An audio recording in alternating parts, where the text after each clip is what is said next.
Bonjour à tous et bienvenue dans une nouvelle vidéo sur les enjeux de la tech et du web. Je suis Victor Besset et je suis très heureux de vous retrouver comme d'habitude.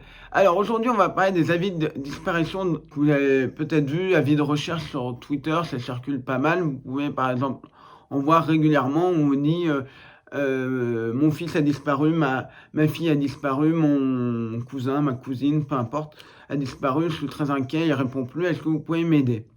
En repartageant ce tweet. Alors, il y a quelques petites choses à faire et à vérifier avant de retweeter, parce qu'on est souvent sous le coup de l'émotion et on va retweeter sans trop se poser de questions, parce que ça peut être un homme qui est derrière et qui veut retrouver une fille qu'il a vue à l'arrêt de bus ou en boîte de nuit ou je ne sais où. On a eu récemment l'exemple d'un compte qui a fait ça, qui a cherché à retrouver une fille. Bizarrement, le compte était sur Twitter et Facebook. Le compte Twitter venait juste d'être créé il y a quelques jours et le compte Facebook semblait aussi être créé depuis quelques jours. Et il y avait juste un prénom et une vague d'informations. Ça semblait vraiment le type qui a repéré une fille en boîte de nuit et qui voulait la retrouver. Ce qui est absolument cynique et horrible de faire ça. De jouer sur l'émotion et que les gens partagent. Ah oui, une autre chose, lorsque j'y pense, lorsque vous voyez ce genre de tweet, évitez de le retweeter pour le dénoncer.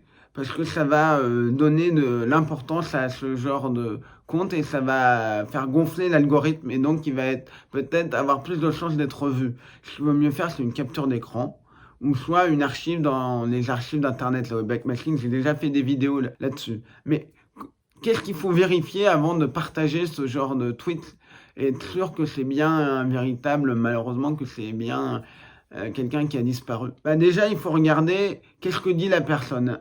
Est-ce qu'elle retweet par exemple un compte de gendarmerie, de police, un compte d'un journal fiable qui signale la disparition? Ouais. Si c'est pas le cas, est-ce qu'elle mentionne d'appeler une gendarmerie, d'appeler un commissariat ou d'appeler un numéro de téléphone comme le 17? Ou si vous dites ouais, mais s'il se passe à côté de quelqu'un qui a vraiment qui a vraiment disparu, je vais m'en vouloir si j'ai pas partagé, bah, demandez des informations en répondant au tweet. Essayez de demander, est-ce qu'on peut en savoir plus? Est-ce que vous avez contacté la gendarmerie? Est-ce que vous avez contacté la police? Parce que si vous partagez ou retweetez, on va dire sur Twitter, vous retweetez quelque chose comme ça et que ça aide un homme à retrouver une fille qu'il a vue en boîte de nuit et que cette fille ne voulait absolument pas revoir ce type parce qu'il s'est comporté extrêmement mal ou qu'il l'a agressé.